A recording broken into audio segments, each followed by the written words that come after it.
পর্যায়ে বক্তব্য নিয়ে আসার জন্য বিনীতভাবে অনুরোধ জানাচ্ছি শ্রী শ্রী রক্ষা কালীবাড়ি কমিটির সাবেক সভাপতি অ্যাডভোকেট মলয়কান্তি পাল সামুদাদাকে কিছু বলার জন্য অনুরোধ করছি। সনাতনী ধর্মাবলম্বীদের নিয়ে যে মিটিং আয়োজন করা হচ্ছে, আমরা ধন্যবাদ জানাই যারা আজকে এই অক্লান্ত পরিশ্রমে আজকের এই আয়োজন করা হয়েছে। আজকে এখানে উপস্থিত হয়েছেন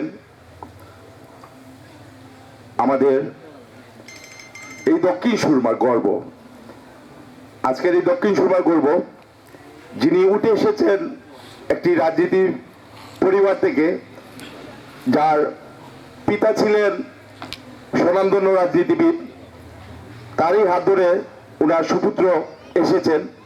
তো আমি আজকে এখানে ওনাকে দেখে অনেক খুশি হয়েছি।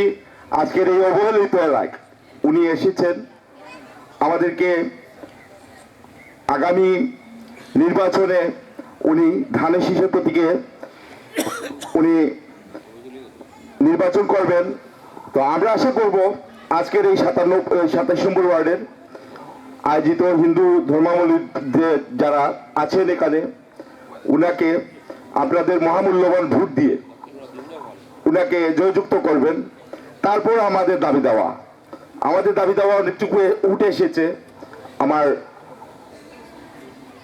আমার সেক্রেটারি মহোদয়, যিনি শিব মন্দির পরিচালনা কমিটি, আমি ওই পরিচালনা কমিটির সহসভাপতি পদে আছি, ওনার কথা অনেকটুকু উঠে এসেছে যে আমাদের এলাকার সমস্যাগুলো। তো আমরা আগে বলবো যে স্বাধীনতার সপক্ষে আমাদের ভোটটুকু আজকে উনাকে প্রদান করব, তারপর আমাদের দাবি দেওয়া আমরা পাবো। তার আগে পাওয়ার কোনো সুযোগ নাই। আমি 30 বছর ধরে আছি এই জায়গায়, আমি পলিটিক্স করি, এখনো আছি। আমি এই জাতীয়তাবাদ ছাত্রদল, স্বেচ্ছাসেবক দল সহ আমি সবকিছু কর্মী ছিলাম। তো আমি এখনো আছি, যার সম্মানে আমি সম্মানিত হয়েছি। আমি বর্তমানে এজিপি আছি, আমি এজিপির দায়িত্ব পালন করতেছি কোর্টে। তো আমরা এখানে এই দলটা করে আমরা সম্মান পেয়েছি। এই দলটা আমরা সম্মান পেয়েছি এই জন্যই বলি, আমি একজন হিন্দু, আমি একজন সনাতন হয়ে আমি সম্মান পেয়েছি।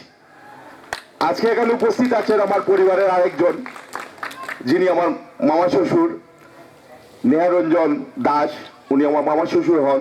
উনি ছিলেন সাবেক ট্রাস্টি, উনি সম্মানিত হয়েছেন। তা আমরা যে দলটা করে সম্মান বোধ করেছি, সম্মান পেয়েছি, আমরা সেই দলকে ভোট দিতে কোনো দ্বিধাবোধ করবো না। তা আমরা চাই তারুণ্যের প্রথম ভোট হোক ধানের শীষে।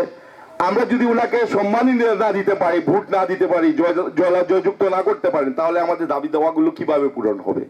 তা আমাদের উচিত আগামীর প্রতিটা ভোট হোক স্বাধীনতার সপক্ষে এবং ধানের শীষে। আমরা মুক্তাদির ভাইকে এই 27 নম্বর ওয়ার্ড থেকে, আমরা 3টি সেন্টার আছে, আমরা 3টি সেন্টার থেকেই উনাকে আমরা জয়যুক্ত করব। তারপর আমাদের দাবি দাওয়া নিয়ে ওনার সামনে যাব, আমরা দেখবো উনি আমাদের জন্য কি করেন। তো আজকে অনেক মুরব্বিয়ান আছেন এখানে, অনেক সুবক্তা আছেন, আমার অনেক ছোট ভাই, যাদের সাথে আমার এখানে ওই মন্দিরে আমি ছিলাম, আমি ওই মন্দিরেও আছি, কিন্তু অনেক ব্যস্ততার কারণে আমি আসলে এখন অনেক কিছু করতে পারি না, আসতে পারি না। কিন্তু আজকের এই আয়োজন দেখে আমার খুব ভালো লাগছে যে সনাতন ধর্মাবলম্বীরাও বিশ্বাস করে যে আগামীর বাংলাদেশ হবে নতুন একটা বাংলাদেশ, যে বাংলাদেশ বিনির্মাণ হবে 31 দফা নিয়ে। এই 31 দফায় যাতে আমাদের সবকিছু দাবি দেওয়া উঠে আসে, আমার এই বিনীত নিবেদন থাকবে আজকের এই আগামীর যে কর্ণধার হবেন এই এক আসনের, আমরা ওনাকে জয়যুক্ত করব, তারপর আমাদের দাবি দেওয়া নিয়ে যাব। আমি তার আগে যাব না, আমি বলবো না কিছু। তো আজকে ধন্যবাদ জ্ঞাপন করি, আর অনেক সুবক্তা আছেন, ওনাদের বক্তব্য আমরা শুনবো।